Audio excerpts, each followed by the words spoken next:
Exit lights are vital components of a building's safety system, guiding occupants to safety during emergencies. Building codes and safety standards dictate specific requirements for their installation, ensuring visibility and functionality.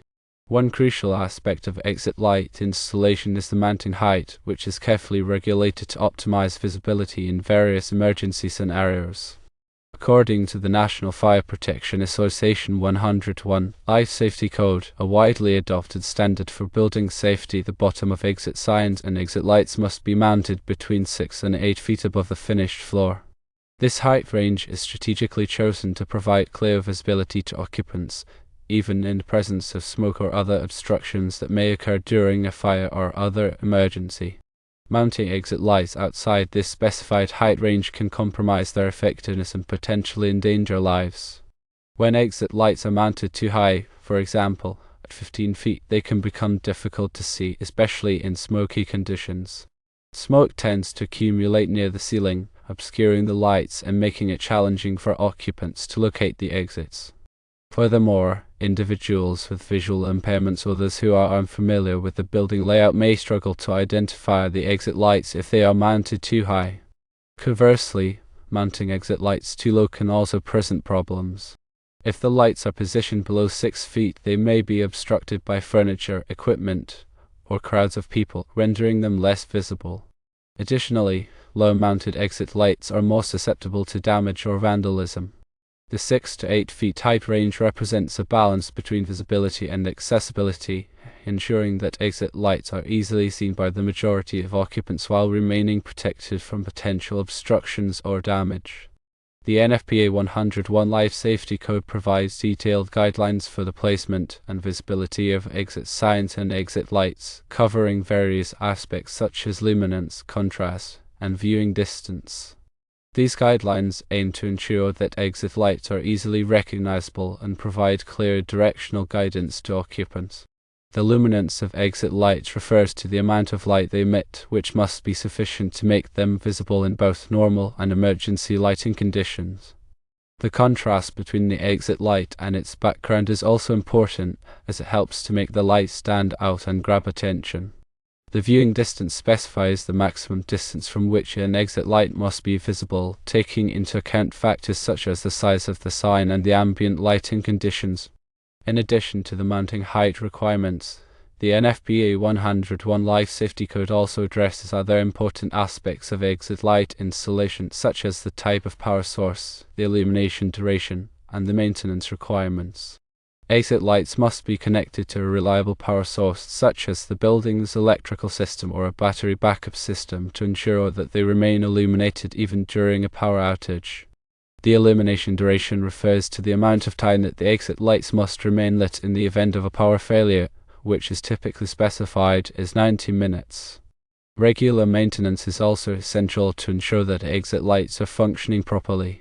This includes checking the lights for damage, replacing burned-out bulbs, and testing the battery backup system. In summary, the mounting height of exit lights is a critical safety consideration that is regulated by building codes and safety standards. The NFPA 101 Life Safety Code requires that exit lights be mounted between 6 and 8 feet above the finished floor to ensure visibility in emergency situations. Deviation from this height range can compromise the effectiveness of the exit lights and potentially endanger lives. Compliance with these regulations is essential for ensuring the safety of building occupants and minimizing the risk of injury or death in the event of a fire or other emergency. Furthermore, it's important to consider local building codes and regulations, as they may have additional requirements or restrictions regarding exit light installation. Local authorities often adopt and enforce the NFPA 101 Life Safety Code, but they may also have their own specific amendments or interpretations. Consulting with a qualified electrician or fire safety professional is recommended to ensure compliance with all applicable codes and regulations. During exit light installation, careful attention should be paid to the surrounding environment. Factors such as the presence of obstructions, the ambient lighting conditions, and the viewing distance should be taken into account to optimize the visibility of the lights. In areas with high levels of ambient light, for example, brighter exit lights may be required to ensure that they stand out. Similarly, in areas with potential obstructions, such as shelves or partitions, the light should be positioned to avoid being blocked. Regular inspections and maintenance of exit lights are crucial for ensuring their continued functionality in compliance with safety standards. Building owners and managers should establish a schedule for routine inspections to check for burned-out bulbs, damaged fixtures, and other potential issues. Battery backup systems should also be tested periodically to ensure that they are functioning properly. Any deficiencies should be promptly addressed to maintain the integrity of the emergency lighting system. It's also important to train building occupants on the location and operation of exit lights. Emergency evacuation plans should clearly identify the location of exits and the routes to follow in the event of a fire or other emergency. Regular fire drills can help to familiarize occupants with the evacuation procedures and ensure that they are able to quickly and safely evacuate the building. In addition to the NFPA 101 Life Safety Code, other relevant standards and guidelines may apply to exit light installation depending on the specific application and location. For example, the International Building Code and the International Fire Code contain provisions related to emergency lighting and exit signage. The Americans with Disabilities Act also includes requirements for accessible exit signage, ensuring that individuals with disabilities can easily locate and use exits. Compliance with these various standards and guidelines is essential for creating a safe and accessible building environment. In summary, exit lights play a critical role in ensuring the safety of building occupants during emergencies.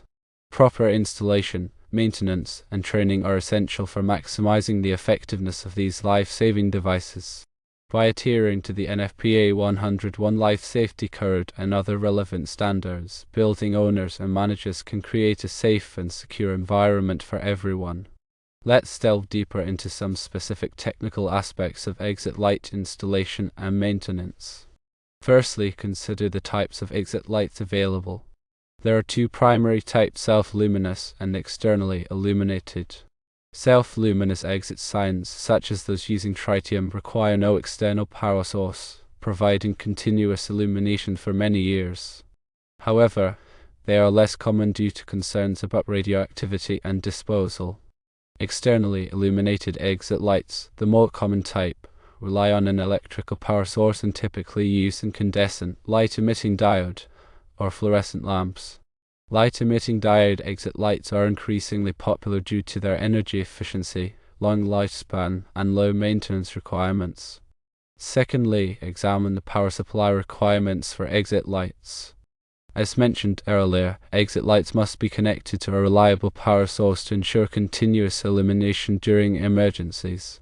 This typically involves connecting them to the building's electrical system and providing a battery backup system that can automatically activate in the event of a power outage. The battery backup system must be capable of providing illumination for a minimum of 90 minutes, as specified by the NFPA 101 Life Safety Code. The battery backup system should be regularly tested to ensure that it is functioning properly. Thirdly, discuss the importance of proper wiring and circuit protection for exit lights. Exit lights should be wired on dedicated circuits to prevent them from being affected by power outages or other electrical problems on other circuits. The circuits should be protected by circuit breakers or fuses to prevent overloads and short circuits. The wiring should be installed in accordance with the National Electrical Code and other applicable electrical codes. Fourthly, consider the placement of exit lights in relation to other building features. Exit lights should be placed in conspicuous locations, such as above doorways, along corridors, and at intersections. They should be positioned so that they are easily visible from all directions and are not obstructed by furniture, equipment, or other objects. The light should also be placed in close proximity to exit doors to guide occupants to safety. Fifthly, address the issue of exit light maintenance and testing. Regular maintenance is essential for ensuring that exit lights are functioning properly. This includes checking the lights for damage, replacing burned-out bulbs, and testing the battery backup system. The battery backup system should be tested monthly by disconnecting the normal power supply and verifying that the lights remain illuminated for at least 30 seconds. A full load test should be performed annually to ensure that the battery backup system can provide illumination for the required 90 minutes. Records of all maintenance and testing activity should be maintained for inspection purposes. Sixthly, examine the different types of exit sign legends. Exit signs typically feature the word exit in large, legible letters. However, other legends may also be used, such as directional arrows or symbols to indicate the direction of travel to the nearest exit. The legends should be clearly visible and easily understood by all occupants, regardless of their language or literacy level. The use of universally recognized symbols is recommended to enhance comprehension. Seventhly, discuss the requirements for exit light illumination levels. The NFPA 101 Life Safety Code specifies minimum illumination levels for exit lights to ensure that they are visible in both normal and emergency lighting conditions. The illumination level is measured in foot candles or lux and varies depending on the type of exit light and the ambient lighting conditions. Exit lights should be bright enough to be easily seen, but not so bright that they cause glare or discomfort. Eighthly, consider the use of emergency lighting systems in conjunction with exit lights. Emergency lighting systems provide general illumination in the event of a power outage, supplementing the light provided by exit lights. These systems typically consist of battery-powered lights that automatically activate when the normal power supply fails. Emergency lighting systems can help to improve visibility and reduce panic during evacuations. Ninthly, address the issue of vandal-resistant exit lights. In areas where vandalism is a concern, vandal-resistant exit lights should be installed. These lights are designed to withstand physical damage and tampering, ensuring that they remain functional even if they are subjected to abuse. Vandal-resistant exit lights typically feature durable housings and tamper-proof fasteners. Tenthly, discuss the importance of staying up to date with the latest codes and standards for exit light installation and maintenance. Building codes and safety standards are constantly evolving to reflect new technologies and best practices. It is important to stay informed about the latest requirements to ensure compliance and maintain a safe building environment. Subscribing to industry publications, attending seminars, and consulting with qualified professionals can help to stay abreast of the latest developments. Let's further elaborate on the technical aspects of exit light installation, maintenance, and compliance with relevant codes and standards. First, we need to thoroughly understand the National Electrical Code or NEC requirements pertaining to emergency lighting. The NEC, specifically Article 700, covers emergency systems, including exit lights.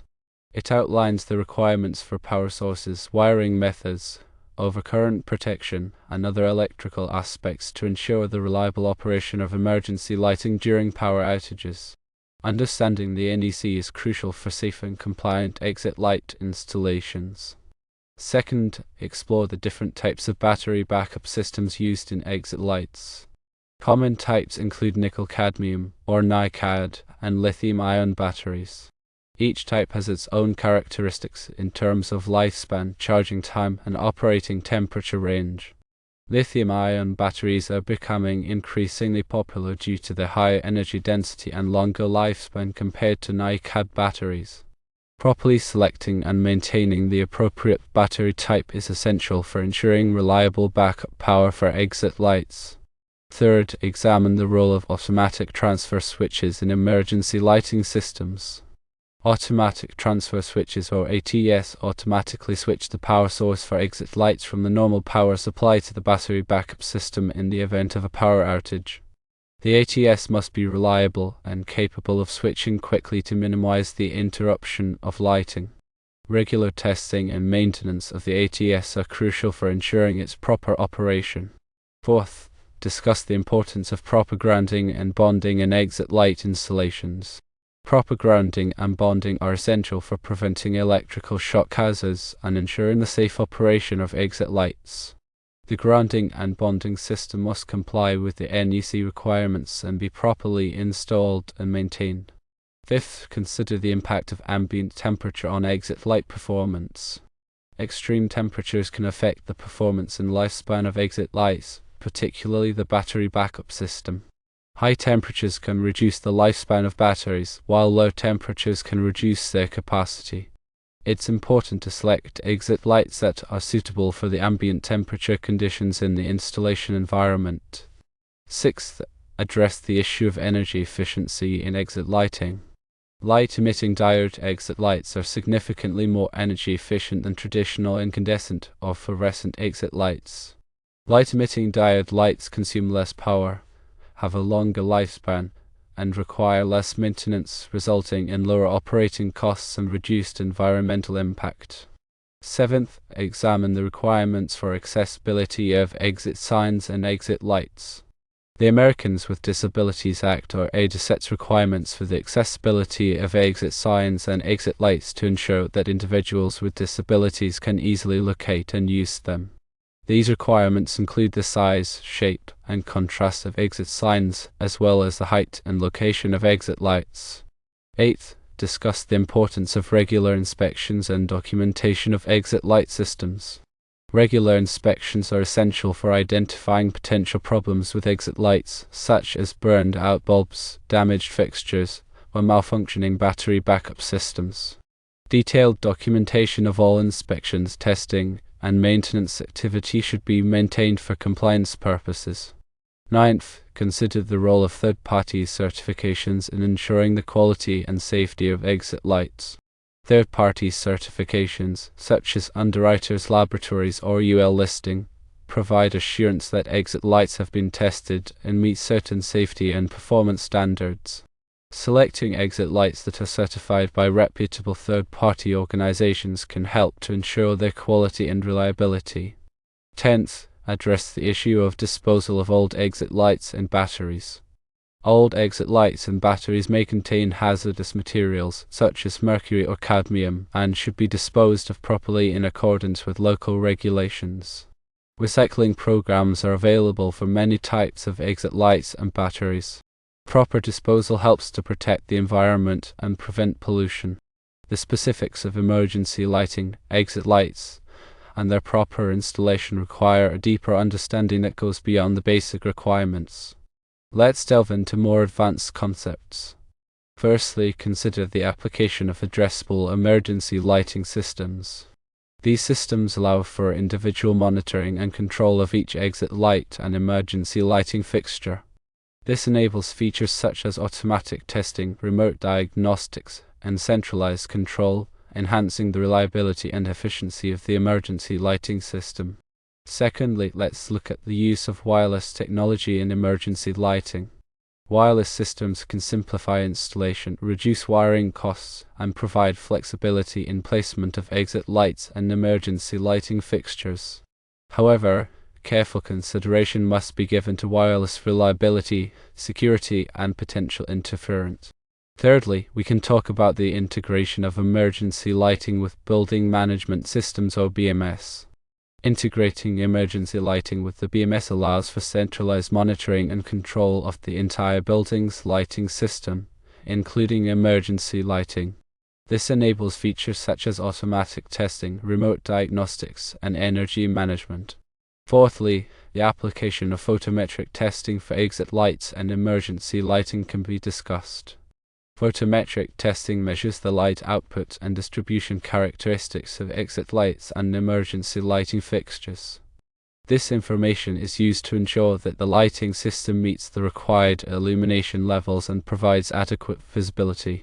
Fifthly, we can look at the impact of color rendering index or CRI on emergency lighting. The CRI measures the ability of a light source to accurately render colors. A higher CRI is desirable for emergency lighting to improve visibility and make it easier to identify objects and people. Sixthly, we should address the issue of light trespass from exit lights and emergency lighting. Light trespass refers to unwanted light that spills onto adjacent properties or into the night sky.